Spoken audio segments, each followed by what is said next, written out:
दिनेश जी के पास जाना चाहूंगा अभी। दिनेश जी, अब स्वामी जी ने भी कहा, उन्होंने कहा कि भाई इनके जो असली सनातनी का जो इनका बर्ताव है राहुल गांधी का, इससे जो है भारतीय जनता पार्टी और मोदी साहब जो है उनको डर लग रहा है। और बाकी उसके बाद फिर जो हमको राय साहब ने बताया, वो उनके साथ सहमत होते होते उन्होंने फिर वो पूरा एक वो भी बता दिया कि कहाँ कहाँ ये कांग्रेस की परंपरा क्या रही है, लेकिन कभी उसका दिखावा नहीं करते। तो ये आप भी तो हैं, कितने सालों से देख रहे हैं देश की राजनीति को। तो अगर राहुल गांधी, आप समझ लो ये तो राहुल गांधी, अगर कोई भी नेता इस देश का, कोई भी पार्टी का, बड़ी पार्टी का कोई नेता, अगर क्या मतलब ये टेंडर जो है वो सिर्फ बीजेपी और मोदी साहब ने भरा हुआ है कि वही जाएंगे, उन्हीं की फोटो लगेगी, उन्हीं को दिखाया जाएगा, और कोई गया तो फिर बोले नहीं ये तो नहीं चलेगा। ये कुछ ऐसी मानसिकता आपको लग रही है, क्या लग रहा है आपको? देखिए सर, जैसा स्वामी जी ने कहा और राव जी ने कहा, ये जो बातें हैं, ये बातें कुल मिलाकर ये है कि एक तरफ पाखंड है और एक तरफ हकीकत है। तो पाखंड जो है वो ज्यादा देर चलता नहीं है, और ये जो बौखलाहट है ये इसीलिए है। आपके पास, आप मानकर चलें कि आपके पास एक हथियार है धर्म का, और वो हथियार लगातार कुंद कर रहा है आपका विरोधी। तो उस परिस्थिति में आपका बौखलाना जो है बहुत वाजिब हो जाता है कि आप जिस धार को, जिस तलवार को लेकर पूरे देश में अपना परचम लहराना चाह रहे थे, वो तलवार दूसरे ने पकड़ ली है। अभी आप देखिए, ये यात्रा केदारनाथ की को छोड़िए, आपको याद होगा कि पीछे उत्तराखंड में एक गुफा में हमारे माननीय प्रधानमंत्री वो करने गए थे, मेडिटेशन उन्होंने किया। और ये मैंने पहली बार देखा कि एक व्यक्ति अंधेरी गुफा में मेडिटेशन कर रहा है, उसके आंखों पर चश्मा लगा हुआ है, और साथ में उससे भी बड़ी बात कि उसके साथ वहां पर कैमरामैन उससे पहले वहां उपस्थित है। कि तो वो किस तरह का एकांत है जिसमें लाइट, फ्लैश, एक्शन, ये सब चीजें चल रही हों।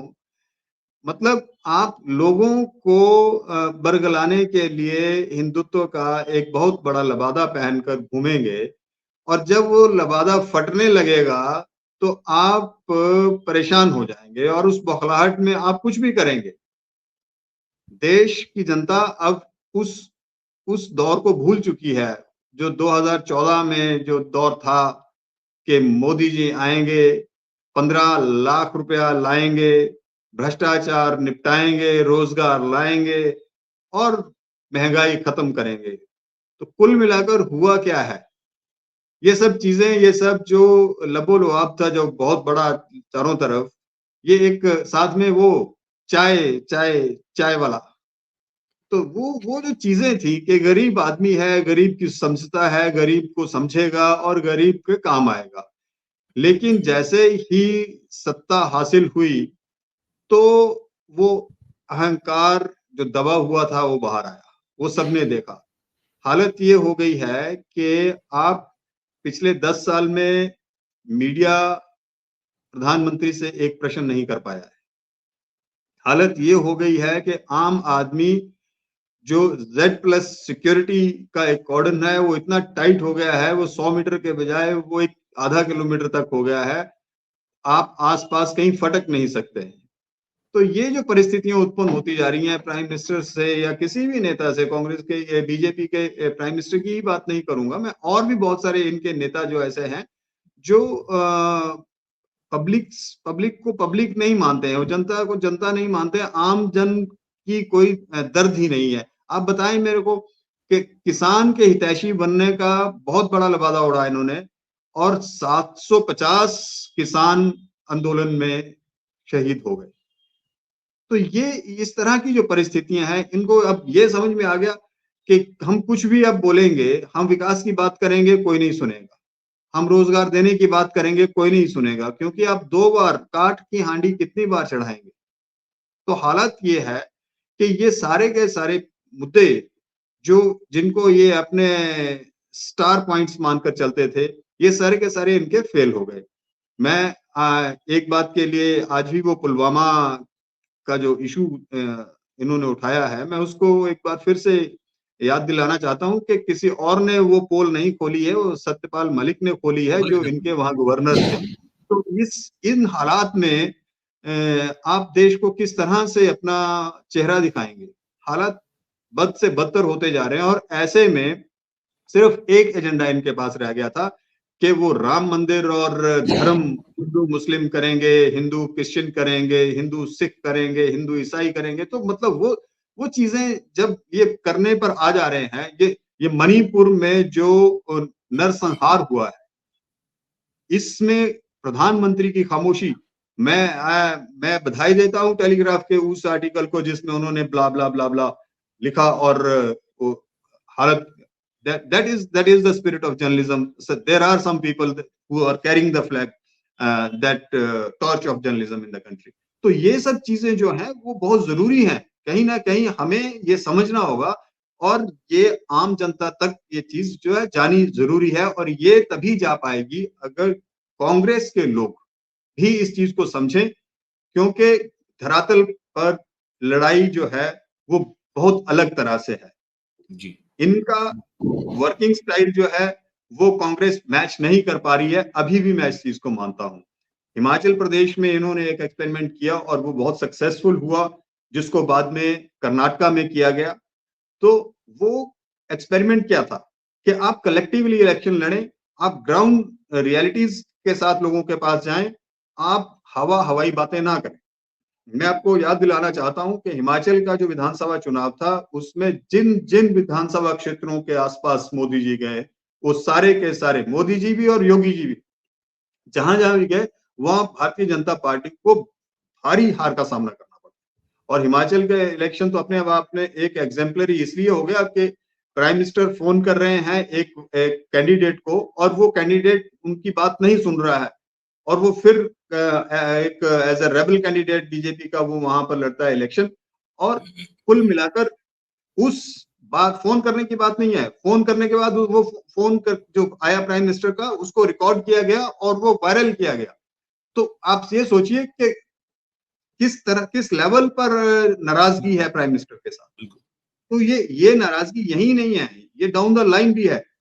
और वो डाउन द लाइन उस चीज को, इन सब चीजों को जब तक कांग्रेस के लोग एकजुट होकर आगे नहीं बढ़ेंगे, अभी इन्होंने इंडिया जो संगठन बनाया है, गठबंधन इनका है, उस गठबंधन में भी अभी वो जोश नहीं दिख रहा है। ऑल्दो कांग्रेस में ये जोश आया है, राहुल गांधी की जो यात्रा रही है, भारत जोड़ो यात्रा, और उसके बाद उनके कीर्ति नगर, उसमें वहां पर वो मिस्त्रियों से मिले, लकड़ी के मिले, ट्रक ड्राइवर से, और ये जो खेत में किसान से मिलने के बाद वो शिमला जाते हुए एक ट्रक में सवार हो गए, और ट्रक ड्राइवर्स के साथ उन्होंने 1-1.5 घंटे का जर्नी किया और उनके समस्याओं को समझा।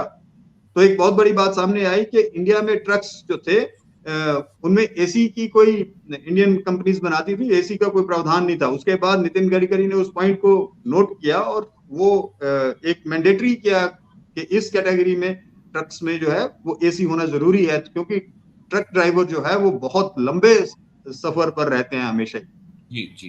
तो ये सब चीजें जो है कुल मिलाकर आम लोगों से कनेक्ट करने वाली चीजें हैं। राहुल गांधी की बात नहीं करूंगा मैं, यहाँ प्रियंका गांधी की भी बात करूंगा कि when she talks legitimate things, और वो रीजनेबल बातें करती हैं, और उनकी बात जो है वो लोग सुनना और समझते भी हैं। सेम राहुल, अभी दूसरा क्या मुद्दा आ जाता है, बात ये पप्पू पप्पू करते रहते हैं अपने प्राइम मिनिस्टर, इनको हमारे प्राइम मिनिस्टर हैं, वो उनकी डिग्रीज और उनकी क्वालिफिकेशंस को अगर हम राहुल गांधी की क्वालिफिकेशंस के साथ कंपेयर करें तो शायद वो आसपास भी ना खड़े हों। तो कुल मिलाकर वो लेवल ऑफ इंटेलेक्ट जो है that matters a lot when you are ruling a country like India, जहां पर हर धर्म, हर पीढ़, हर तरह के लोग हैं। आज हालत क्या है देश की?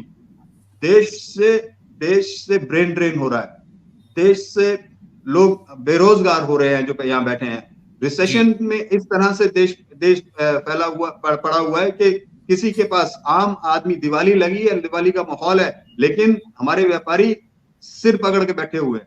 तो ये परिस्थितियां जो हैं, इनको एनकैश करना, इनको लोगों तक पहुंचाना, हर आदमी तक इन चीजों को पहुंचाना, ये इस वक्त बहुत बड़ा चैलेंज है कांग्रेस पार्टी के पास और इसके साथ सहयोगियों के पास। तो कुल मिलाकर मैं coming back to the square one कि केदारनाथ जाने से, मैं वही वापस आके आपको बता रहा हूँ कि केदारनाथ आने से और कोई फर्क नहीं पड़ रहा किसी को नहीं। भारतीय जनता पार्टी और इसके एलाइज को सिर्फ ये फर्क, एलाइज तो भारतीय जनता पार्टी भी आवाज आज रहे नहीं है, खैर बहुत सारे लोग, समझदार लोग जो हैं वो अलग हो चुके हैं। तो अब सत्ता में कैसे बने रहना है, एजेंडा हमारे पास तलवार जो है धर्म की है, और वो धर्म की तलवार जो है अब राहुल गांधी ने, वहां केदारनाथ चले गए, वो दूसरे मंदिर चले गए, यहाँ तक कि उन्होंने जब वहां से चले थे अपनी यात्रा के लिए, स्मृति ईरानी ने कहा कि जी वो विवेकानंद स्मारक नहीं गए, तो वह उन्होंने शुरुआत ही वहां से की थी, वहां से हजारों क्लिप्स उसके बाद उनके वायरल हुए।